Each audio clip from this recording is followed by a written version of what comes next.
Okay, hi guys, this is the Cyco podcast, and it's yours truly, Ben Cyco, and this is season 2, episode 7. Woo! Drum rolls! Thank you so much, guys, for just choosing to watch this video, for choosing to listen, for those guys who are listening on the podcast platforms.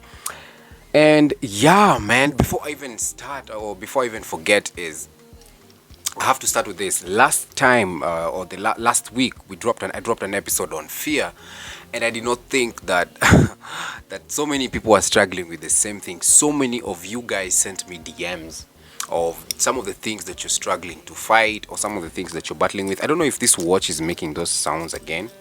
Let me put it on this side because about Rolex, No, the watch should be on the left hand, and then the bangle on the right hand. Did I even call it a bangle? Is it a bangle? Or what is this piece of art? Acha nitoe kitu hapa because sababu najua hii tutasumbuana. I even have to start again. Wekelea hapo. Wekelea hapo hiyo maneno.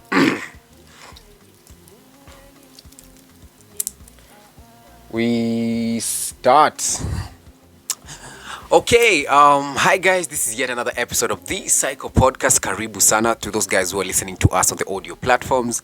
And for those of you guys who are watching on YouTube, I want to say a big thank you for just choosing to click on this video. Make sure you subscribe, man. Make sure you like. Make sure you leave a comment. Make sure you share this video. Make sure you recommend it to people, man. I'm really, really grateful for you guys. Now, before I even forget, because I always forget, I always tell you guys to send in comments, and then I forget to read them, and then you guys mnanzushia, and then nasema pole, and then it's a whole relationship drama, and then I feel like if I don't read these jokes, me and you now will have to see a therapist, like where I go to a therapist with my fans because we're having this toxic relationship. So the last episode on this podcast platform, I discussed about fear, and I did not think, well, I had a slight idea that it affects a lot of people like this, because it's a lot of people send me a lot of DMs telling me that they struggle with the fear of socializing, some with the fear of making mistakes, some with the fear of this, some with the fear of that. And I said I'm gonna read some of the fears that you guys will leave on the comment section. Alafu come December, tunapatana hapa, and then I'm gonna read out those guys as well, and then we'll see if we've conquered this fear that we had. And I told you my fear clearly was the fear of consistency, because I always feel like I'll mess up my own content, so I end up releasing such little content, or I do content and then I just delete it because I feel like hiyo ni nonsense. What was that I was talking about? So I put it out there for you guys to know. Then by December you'll have gauged how much I've been consistent on this platform, or how true I've stayed to the content. And then I'm also gonna hold you guys accountable. So some of the names, or some of the guys who, for those of you wenye mjaini on a laptop, kuanga na laptop chapo kina the Dapper brother wenye wanapenda kunienjoy hapa about tech. So wait, first, happy February, man. It's a new month, new vibes, new love, new opportunities, new day. We have to stay happy and go get it, man. So naketwajiriria na comments sisi tuone uria murauga. Feel like reading them like a meme. Waimwazi mama nitira kuigwa wega muno we hare ha my stage urauga vijana wote waka mune nidamugeithia muno. Oh my god, some of the voices that go through my head, it's crazy.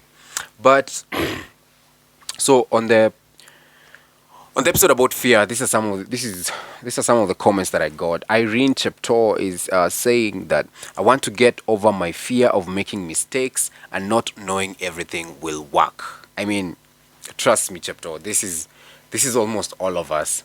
So I'm gonna hold you accountable in December, and then you're gonna show me the progress that you've made. I don't know if you want me to publicize it, I will. If you don't, just DM me, and then we'll just keep it at that, man. Yes, we have yours truly who said, I resonated 100% with the fear of looking shady in high school. Coming from a humble background and then meeting rich kids in high school, the struggle was real. The struggle was real, and I developed a fake personality for school, which was very different from who I was truly at home during the holidays. Awesome episode. Ben. Yours truly, although that's your handle. So yours truly, we're gonna meet here in December, and you're gonna tell me. Wait, you have not spoken about your fear. You've spoken about the fear that you had. So I'm looking for guys who have fear for now. Let me come to. Oh wow, Grace Ngugi, thank you so much. You said, "Wow, wow." Oh no, I'm sure it's wow, great content, Ben. Hearing this podcast is a wake up call for me that I need to face my fears in 2021. One of them being fear to start what I want to do. It's better to try than never. Grace Ngugi, I'm gonna come back in December and you're gonna tell me if you started something. Just anything, man. Like at this point, I'm not even going to raise my standards. It's just anything, Grace. Um, yes, Ima Nyawera is saying, hope this is not Nyawera's other account. Anyway, Ima Nyawera is saying, thanks, Ben, for this amazing piece as always, so worthwhile.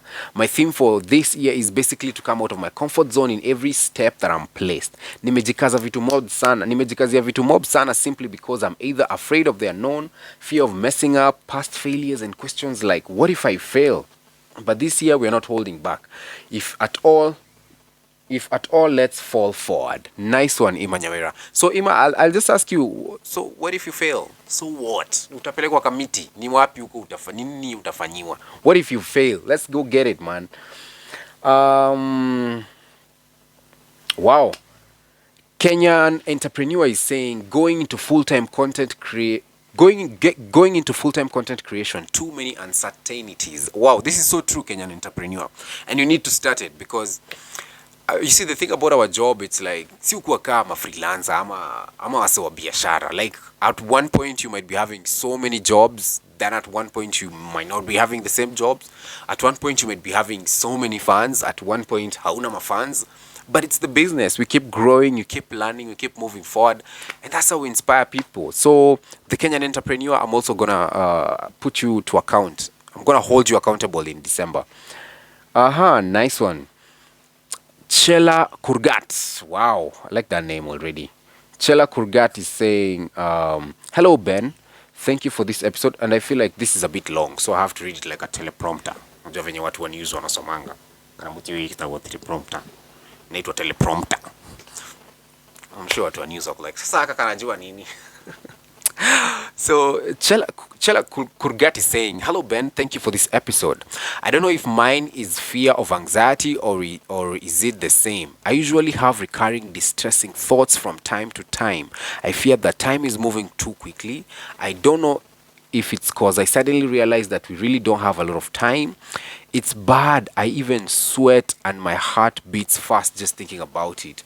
I also know that there's really nothing I can do about it, and instead I should enjoy the life God has given me, and that is what I'm trying to focus on. But ningumu, I'm praying about it and hoping that I conquer these thoughts. Chela Kurgat, this is a very common thing as well. This is in fact I'll tell you this. A lot of guys who sent me their fears, I'd clearly say 60% were guys who are talking about they have so much anxiety because they are so uncertain and they feel like time is moving really fast. So Chela, eventually you'll realize that it's just life, man. We just live life. We can't control life. We live. Every day is a new opportunity to try and do something better. If whatever happens, but we have to live life. We can't live in fear. Like that's not from God. God has given us opportunities, and one of those opportunities is actually a new day for us to fulfill or to become better versions of ourselves. I feel like those are, I've read like 5 ni kwa sababu kwa ajili ya time. So let me see. Eva Shi saying, my theme for this year is to be bold, brave, and stay beautiful both inside and out. Thank you so much, Eva Shi. So those guys that I've mentioned, and not just those guys, if you left a comment on this video, I think December tutakuwa tuna video ya accountability. Your title itakuwa accountability. The fans are accountable to Ben. Ben is accountable to the Cyco squad and all that stuff. So mi December nitakuja hapa niwapatie report card yangu. Then you guys are gonna mark it.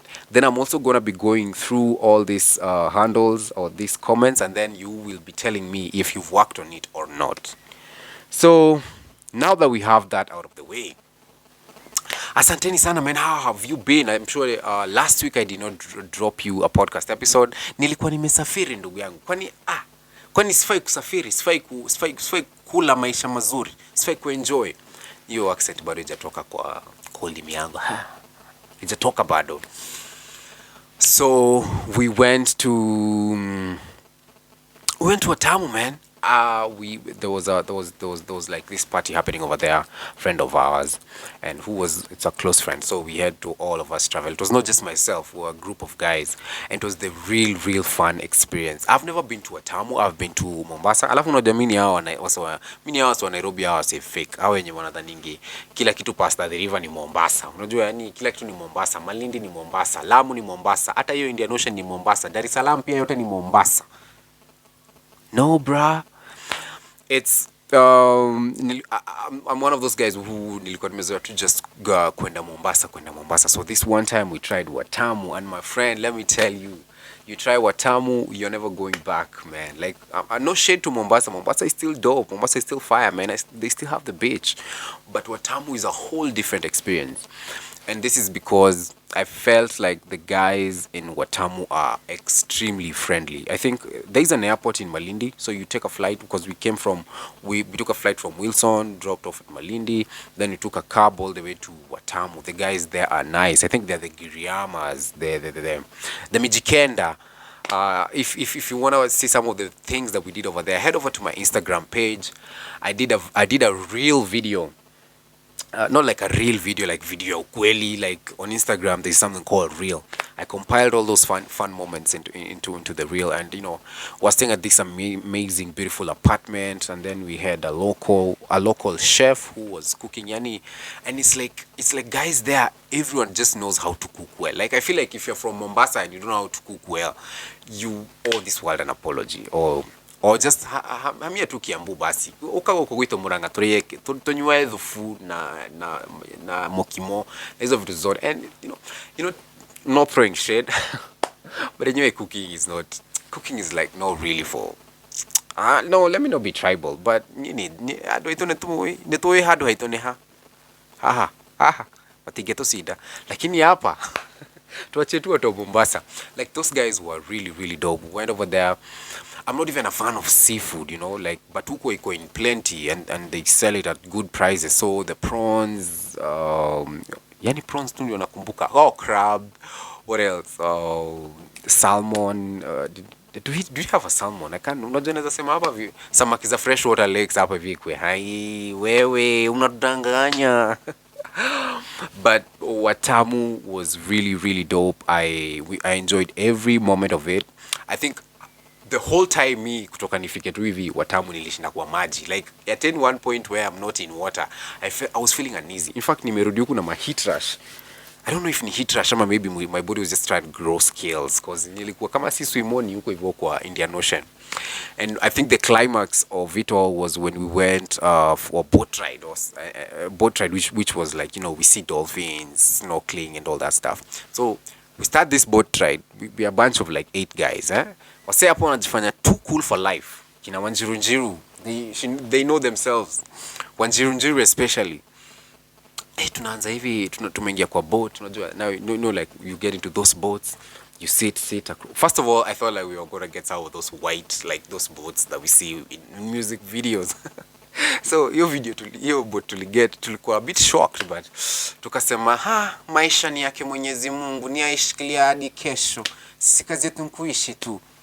So we go to the boat, and like we get in, and everyone is seated. First of all, I'm the only person who keeps insisting, do we have enough life jackets? And no one else cares, man. Like guys on their earphones, others on their laptops, like no one cares. So eventually I pushed the captain akaleta life jackets, and mind you, in this whole group, like there are only like 3 good swimmers, and in these 3 swimmers I'm like top 3, so you can imagine how bad the rest are.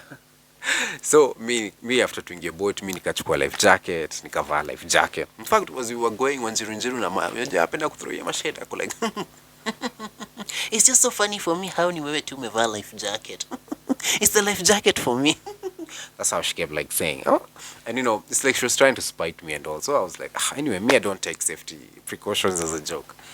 Kumbe, hiyo boat ilianza fiti. Hiyo journey ilianza poa kumbe. I think ilianza ka 2020. Venye 2020 ilianza smoothly, nothing much. And then boom, lockdown. Because now we got to a place where the captain told us it's called Mlango. And the waves were strong. Like, they were really strong. Like the boat was going all the way like this. And then goes, like, just like in the movies, man. And guys now started panicking all of a sudden. Wanaanza kutafutia euro to life jackets. Hapo Wanjiru wengine wanaanza kupiga nduru, but I was so excited. Alafu unajua mimi napendanga adrenaline. Napendanga vitu zenye zinakufanya ni kama mnaisha. Lakini unajua vizuri ya muishi. Like, I like such things. So me, I was having the time of my life. And then we started snorkeling. I'm sure mnajua snorkeling. Wasa wa Nairobi, it's in ile where they give you the life jacket, they give you those glasses and like a pipe, and then now you can get in water. I'm not such a good swimmer. But the thing is, ukipatiwa hiyo stuff, like, you can't sink because you can float. And there's a reason why I'm telling you this, kwa sababu kumbe kwa hii kitu yenye unaweka kwa mapua, I don't even know what it's called. Watu wa bara basi mnieleze pale chini. Watu wa bara na kizungu. Watu wa bara tu wacheni tu. Tuko tu sawa. Nawapenda sana watu wa bara. So you get that thing, you put it in your nose and then your eyes, and then unaingia kwa maji. Now, if you've never jumped into the ocean just looks shallow. Like, well, inakanga tu hivyo vwa. But when you get inside, it's like a whole new world. It's like nika uko kwa cartoon or something, because now you start, first of all, you're at such a high level. Alafu hiyo place yote sasa ndio unaona tu fish tunapita huku hivi. You can see some corals huku, and it's deep. It's crazy. That was so fun. But at some point, like, hizo vitu zilikuwa zinaingiza, like, ukishikilia vibaya inaanza kuingiza maji. And a friend of mine aliingiza maji, man, kabaki tu tumeanza kupiga nduru hapo hivyo, tunaita captain. Alafu captain hata ana stress. In fact, the guy didn't even get in, like, with the life jacket. Not even that thing. I think alivaa tu kitu ya macho, and then he just jumped in the water. Yeye ndio alikuwa anachukua wale wase wenye wanaingia, ukifika katikati unasikia ni kama umelemewa. He's the guy who would come for you. It was such a fun experience, and I'd really recommend Watamu highly. And the people there are really nice. The beaches are extremely white, and there are very few people. Anyway, wacheni ache kuwasumbua na hiyo story yote. You want to see this whole story, just go to my Instagram page. I've posted a reel over there that captures everything, even dolphins. You'll see it on that reel. Now let's move on to the podcast. Man, this is a new month. This is new month, new things. By the way, we have a new partnership with NCBA. Yeah, I'm doing a campaign with NCBA. I'm part of their influencers. Actually, I'm part of their top influencers. Like, this is such an honor, NCBA. Thank you so much for this opportunity.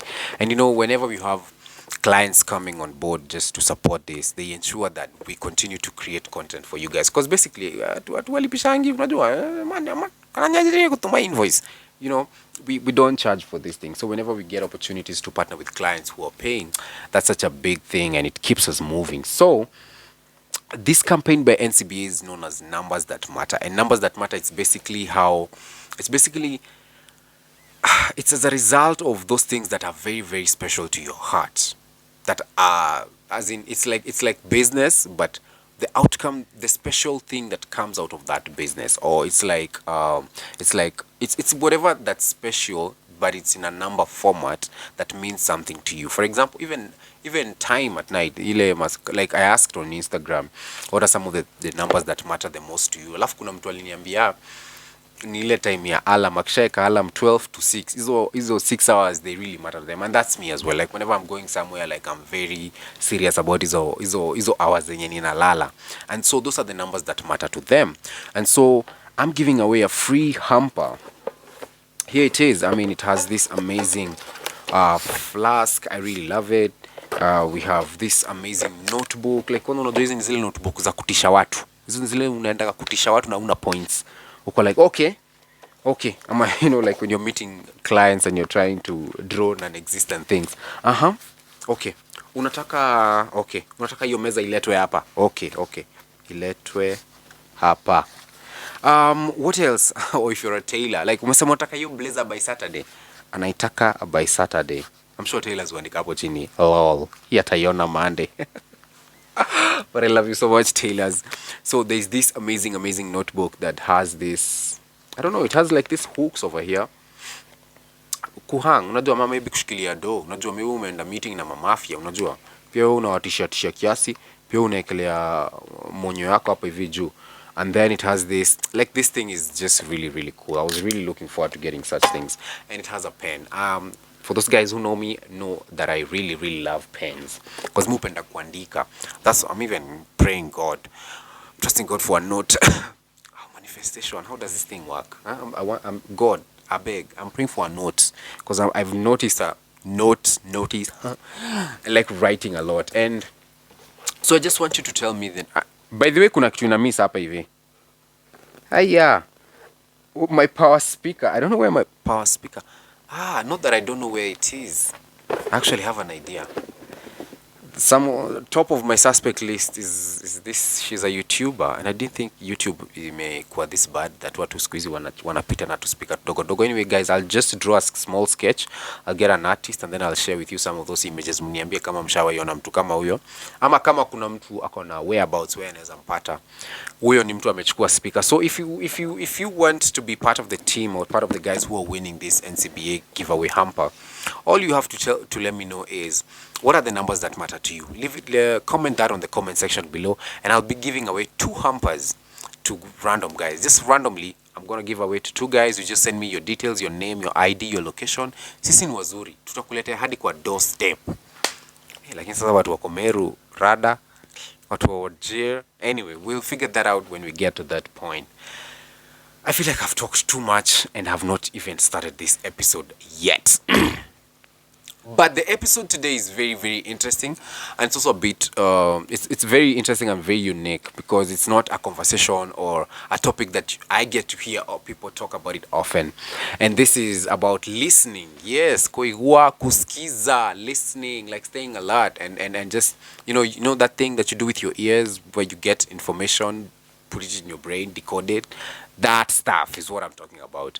Today's topic is about listening, and I wanted to talk about listening in just few in few angles, so that we can see it, and then we'll see how it can help us, man. First of all, I think listening is one of the most underrated skills in this world. Yet listening is one of the, is it listening or listening? Listening, whatever, man. Me hey, just do you. But listening is one of the most underrated traits or skills in this world. Yet it's one of the simplest. It's also one of the most.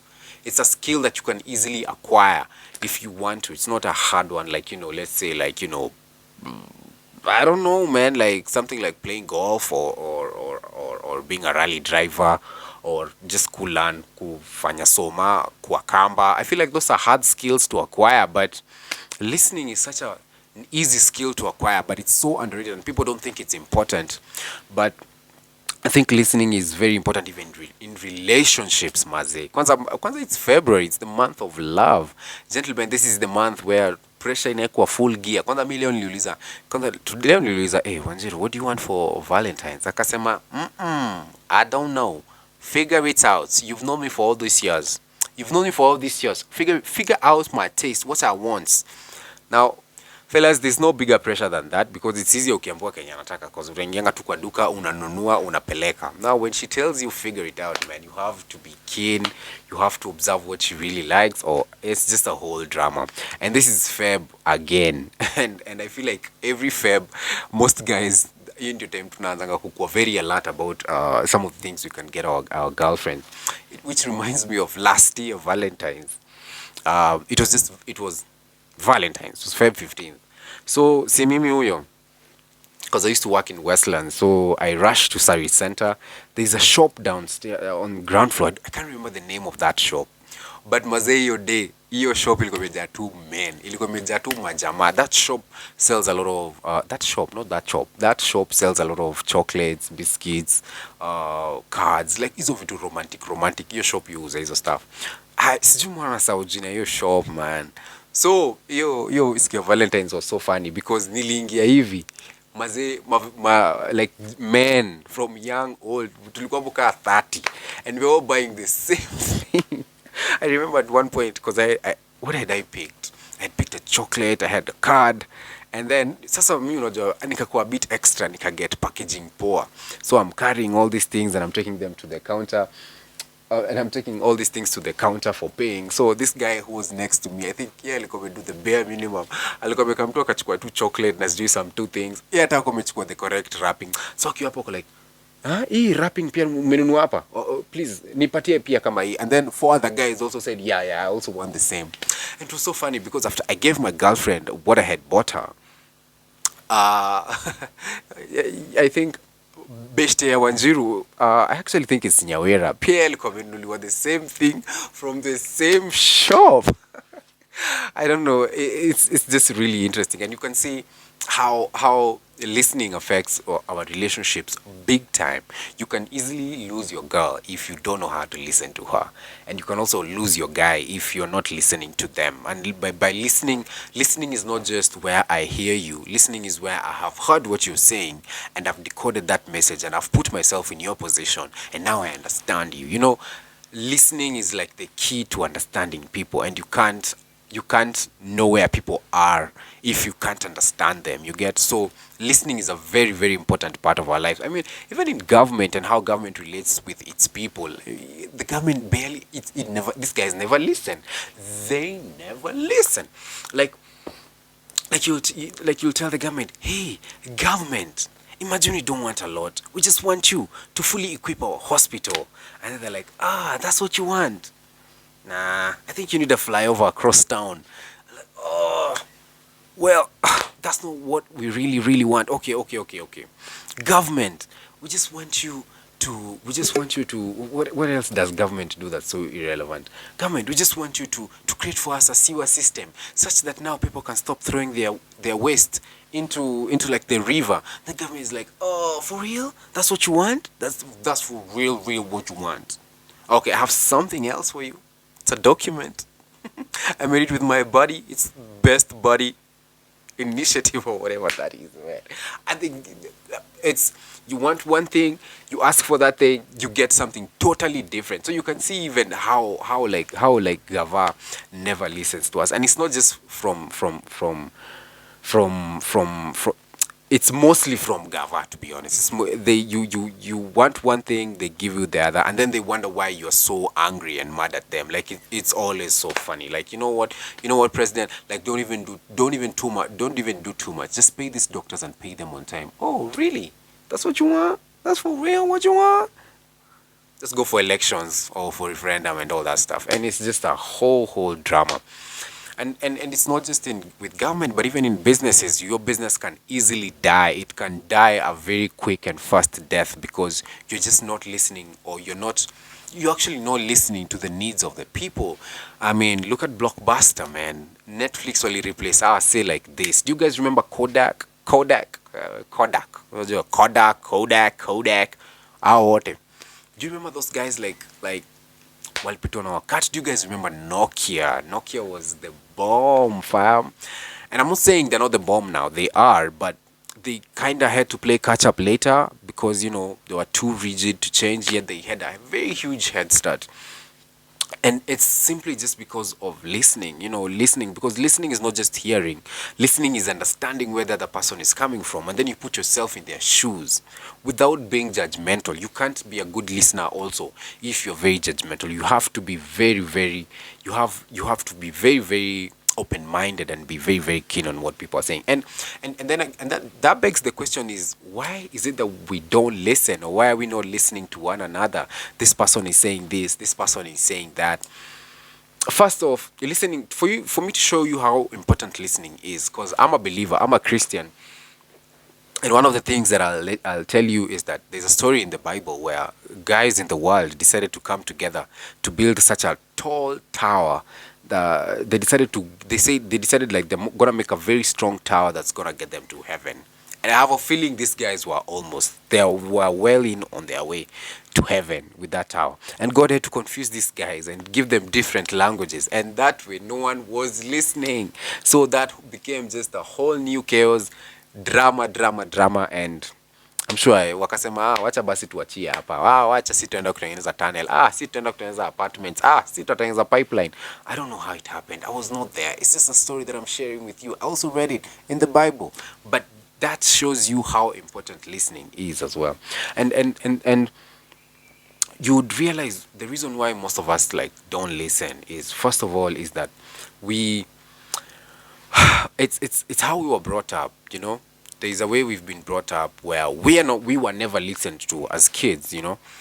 Like maybe you'd say something or you'd suggest something, and it's totally totally ignored, or really no one cares about what you're saying, or you're not being taken serious, you get. And so we grow up like that, and even after we become adults, we still believe that no one is going to listen to what we are going to tell them. So, and then we also have our own blockage. We block out and don't listen to people. Let me give you a story.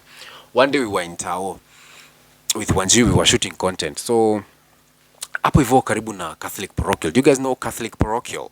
Is it even still called Catholic Parochial? It was called Catholic Parochial when I was in St. John's. Alafu unajua sasa nini holidays, St. John's training ziko hapo hivyo Catholic Parochial. So hapo hivyo ni wasiwa hapa, mademu wa Cubs, mademu wa State. Yani ilikuwa everything, man. Anyway, I'm digressing. So we were just there at Catholic Parochial shooting content. Then this street kid, very, very young kid. I'm very bad at estimating how old this kid was. So I'm assuming 28. No, of course not 28. But I'm thinking around 8 or 10. So this kid comes over. Every time we try and shoot, she's trying to sell us something. So mi niko na mazee anatu interrupt sana na tunanidi kumalizia kitu because we were rushing somewhere. So ile politely, I was very polite to this kid. I told this kid, sasa toto, ende ucheze pale hivyo, tukimaliza tutakuita ukamu tuuzie. And I didn't know I hit a nerve, man. Like, that kid was mad. And this is how I knew the kid was mad. He was like, sasa wewe mbona nikacheze na unaona niko kazi? And immediately I was like, wait. This is now becoming dramatic. What's happening? And she was so mad, and she it's like alivent out hivyo. Sasa wewe mbona nikacheze na unaona niko kazi? And then she walked off. So I was like, okay, I need to understand what this kid wants. So mimi nikamfuata kwa sababu unajua pia sitaki aende home akifeel mazee umse alimtreat na madharau ama sijui umse alimbebaje. Mimi sikuwa natasipendagi hizo vitu. Although I also have an issue with street kids begging for money in town, because I know somebody else is benefiting from them, and probably that person is just seated somewhere just chilling. In fact, kuna moja nishai follow up on anniversary towers up to like I think that was the mom, and the mom was mean. My God. Mom kwanza alikuwa amejeza jaba inside. It was just jaba is mirab. Wahai wase Kilimani. Alikuwa amejeza jaba inside. She's so mean, she's so ruthless, man. It's like she's not, it's like hata hataki stories zako, alafu like she's so, hata venye anatreat watu hii anamwambia wewe nilikwambiaje wewe? Si nilikwambia wacha kuomba hivi. So I have a whole issue with why kids are allowed to borrow. And on one hand, we're supposed to really support them, and in fact it's Gava that fails, because kuna kuanga hadi na I think it's a kitty or a fund that is just meant to help needy children. Children are very, very important, and our society is judged by how it treats its children. Like, we have to learn to treat our children well, because these children are the ones who are going to be the next guys. Like, that's a whole new generation. So you mess up with these kids, you're messing up with the next generation. Alafu mtakuja hapa kusema hii generation haipendi Mungu, hii generation imepotea. Yet how we've brought them up is so cruel. So this kid akaleta hizo madrama, man, akawalk away. So mimi namfuata, namwambia nini mbaya mazi? Kwani nimekuambia kitu mbaya? Ako like mbona nikacheze na mimi sitaki, mbona mnaona niko kazi? And immediately I realized that this kid was actually very frustrated that it's a Sunday. Well, this is now in my head. It's not like aliniambia. But ilinihit that it's a Sunday. Mtu yeye anafaa kuwa kicheza. Ukweli anafaa kuwa kicheza. But now this kid is in the streets. Maybe ameforsiwa ama ametumwa na msee kama aombe hiyo do. And I felt really, really sad. I felt really bad. In fact, nilihave kumuongezea do. Like, I was like, okay, I'm so sorry. Sikujua hiyo kitu itakukasirisha hivyo. Nataka unisamehe. And that's what I told the kid. Nataka unisamehe. So utanisamehea. It was like, okay, yeah, but utanunua. So nikanunua vitu kaza wanchwani hapo hivyo. Well, I didn't even take the stuff because I'm not even a big fan of sweets. So nearly like I just left her with the money and went on with the shoot. But after that, it really got me thinking that The reason why we misinterpret people, or we don't get people, or why we don't listen to people is simply because of how most of us were brought up. We don't, as children, we were not given an opportunity to speak up. So so even as you grow up, you don't give other people the same opportunity, but also you've also learned this defense mechanism to not listen to people. It's like naturally. And then another thing why we also don't listen to people is because we have not listened to ourselves. You get, at any given point, your body or your soul or your heart or your mind is always communicating to you something, is always saying something to you. But most of us, we are never allowed to listen what these things are saying to us. Like, we are always so, it's like tunaishi tu life, no, to freestyle, you never take time off to just to chill, like this whole meditate thing. Like, well, it's not like I also meditate. Me hata nilitry stuff ya kumeditate kwa beach nikalala. But man, there were a few Italians over there. It was really working for them, but I was like, maudumaya malum dileda. And it's the thing, we don't listen to other people because we have also not listened to ourselves. Like, your biological body, your physiological, as proper scientists will tell me, is talking to you. Your emotional side is talking to you. Always listen to yourself. Ask yourself, at what point am I? At what point of life am I at? Why is it that I'm too irritable nowadays? It's probably because there's a huge stress. Kuna kitu kubwa stressful yenye inakusumbua, but uja take time kuifikiria. So you've really not yet deciphered what's happening. You've not understood why you're so aggressive. Maybe you're always just trying to fight that oppression that you faced at one point in life. So as a result, you end up not being a good listener. You're just a bad listener. And one of the ways to be a good listener is to listen to yourself first. Learn to listen to yourself, understand yourself. And as a result, you'll be able to understand other people well, and you'll be able to listen to other people well as well. Another thing also is that we have too much noise going on, and this is the part where I'd really urge guys to try and filter what you're trying to get into your mind. Not everything that's on the internet you have to consume. You don't have to consume everything that you see on the internet. You don't have to listen to every music on radio. You don't have to participate in every radio conversation.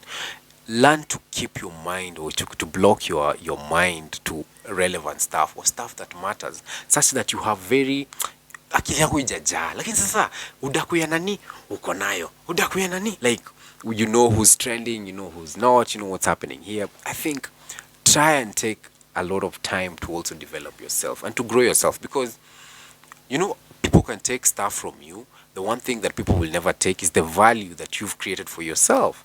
And one of the things that can add a lot of value in your life is simply listening, man. If you develop a trait to listen, you will finesse through so many things, man. And and another final reason why I feel like we don't listen is that we want to be right, and this is especially in arguments. Like, like your partner has said something and you don't even want to listen to them. You want to let them finish. If you're patient enough to let them finish, so that you can counter attack with something and show them that they're also wrong, or maybe you're right. You're always trying to defend yourself. I think it's a high time you also draw a line between when somebody is genuinely correcting you or when somebody is criticizing you, And not all the time when somebody's correcting you or disagreeing with you, they're criticizing you. And that's where listening comes in. You need to understand them. And one of the best ways to listen is to put yourself in the shoes of the person who's talking to you. And in most instances, especially us spiritual guys or church guys, we rarely do this, man. We rarely put ourselves in that. At what? Alipata ball. Immorality kuitaua watu. Like what ulimcheki alikuwa, come on, chill Stella, chill. Ifenye tu Esther wenyewe ikuaga na mabash. Kai Esther wenyewe ungekuwa imejaa mabash pia ungekuaga tu hivyo. But we need to always put ourselves in the shoes of the person who's communicating to us. So if And by the way, once you start doing this, you start seeing things in a very, very different light. It's like the whole fight that happens between motorists and border guys. Border guys feel like these guys are so rude and they really disrespect us. Motorists feel like these guys are just stupid and they don't deserve to be on the road. So that whole fire or that war, it keeps existing because no one wants to listen to the other person. And then and until, for them to come to an agreement and be like, you know what, yes, I'm dumb like this, and maybe I'm mukwa, like we've been dumb for doing this, and you guys have also been dumb for doing that. How about we come to this agreement, or how about we come to an understanding? It will be very, very helpful. Even that person that you don't really like, you will beyond the whole beyond the whole fights that you guys have, if you really choose to listen to them, you'll realize that beshte yako tu ni self esteem tu inakwanga ikimsumbua, ama umse tu ni acceptance tu anakwanga akitafuta, ama umse ameface tu rejection throughout their whole lives. It's like how I see some of my friends in the industry. One time amefanya kitu ingine ya ufala and guys are really mad. Of course, it's not like kitu ya ufala like they've done something that's illegal or offensive, but it just looks dumb, or maybe people think that it's just for clout. And sometimes I'm also mad with the people, but midway I'm like, but wait, mazi humse penye ametoka, yani hata hapo tu penye amefika, yani they've already made so much of themselves, and you'll realize that for them to just do all this drama and all these things, man, it's just a way to survive. It's just a way to ensure that the brand is relevant and the brand is bigger and bigger and bigger. So when you start looking at things this way, you even become less judgmental, and I feel like that's how this life is supposed to be, man. You take a chill pill, una relax, unaacha kuwa so harsh and so hard on people, just by listening and understanding where they're coming from. And for me, that's how I feel like we need to start listening, is that we need to put ourselves in the shoes of the people who are addressing us. So si ati msee kuambia kitu you're just waiting to respond. No. It shouldn't work like that. And another way to also listen is to be quiet. Just be quiet and wait for the other person to finish talking, or whatever they're saying. Most of us, even in our socialization or in our social life, we try so much to be interesting. But here's a trick. Try so much to be interested. Like, you'll see how the whole thing changes, man. Because when you give people an opportunity to talk about themselves, they feel more special and they feel more important. And some people are just, and let me tell you, people love attention. Like, a lot of people in this world love attention. Almost like it's 80% of even those ones who say, hey, mimi najami spenangi attention, hata nikiendanga events mutaka huko nyuma, hata hao watu wakitafuta mtu kamera yako. Of course, see what kuna wale tu genuinely they just don't like. Yeah, mostly wanawakia Mossad, CIA and all that stuff. But the thing that I'm trying to say is, try and give people attention, or try and be interested with what people are saying. And maybe, my brother, that's all you need to, scoop that girl, like kumungiza box. That's all you need. Maybe you just need to listen to her and shut up about your investments that you have in Nanyuki and all that stuff, And maybe if we take this approach, it's gonna really help us, and especially even for people who are brands, or people who are famous, or people who create content. One of the best ways to grow is to listen to people. Don't be so quick to just do stuff because you feel like doing that stuff. Like, take time. What are people saying on Twitter? What are people saying on Facebook? What are people saying on Instagram? What are people saying on YouTube? You'll realize that most of those things are almost the same, almost similar. And when you look at that as a need and you fulfill that need, you've hit the nail on its head. But most of us, we work with preconceived perceptions. We have an attitude of how things are supposed to be like.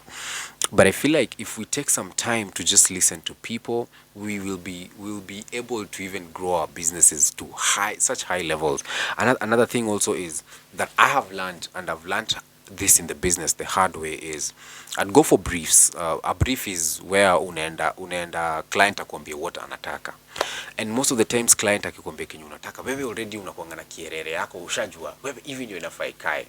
And so most of the times, like, I'd go for digital briefs, because before I used to do digital, I still run digital accounts here and there, but most of the times sina hiyo time, niko mostly into content creation. But hiyo time tulikuwa tunaenda briefing, client anakubrief, anataka tuseme they have an event ama they have this product that they're trying to push. Wewe juu kuna idea fulani yenye you think that this is like the best idea, you share it with them, and client doesn't feel that idea, and you become so disappointed, or you become mad, or you start saying things like, client hawajui ku keep up, clients hawajui. No. Just get into that meeting, listen to what the client is saying, and put yourself in the client's shoes.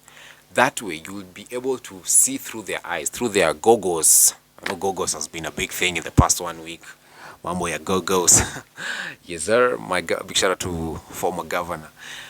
But use their eyes as a lens and see things from their perspective, and you'll be able to even deliver kenye client amesema, not even what you feel like. And that can be a very easy way of retaining clients, or making sure that the people you serve keep coming back. Another thing is that it helps you understand people, and this is a thing that I actually learned from my small sister. My small sister would have friends in Korogosho, have friends in Nyeri, because before alikuwa amepelekwa shule fulani ilikuwa inaitwa Gitugigal, Nyeri huko ndani, huko Othaya. Then she went to Uhuru Academy, which was Burby, like ilikuwa hadi na wazungu. Unajua ukishaingia high school una tu mzungu. I think hapa ilikuwa gara mzungu, kwa na wazungu wawili na hata wali transfer maze. Unajua ukishaingia high school uone mzungu, unajua this is a good school. Well, rather that's how it's been. Let's just be honest, that's not how it's supposed to be, but that's how it's been. And she would have so many friends over there, some friends in Canada and friends in all these places. And for me, that's a gift. But the strongest part about that gift is that you just get to listen to people, because the more you listen to people, you understand people, and you understand where they're coming from. If for example you work in marketing, or you whatever you do in a require attention ya wase, you can't live a rigid life.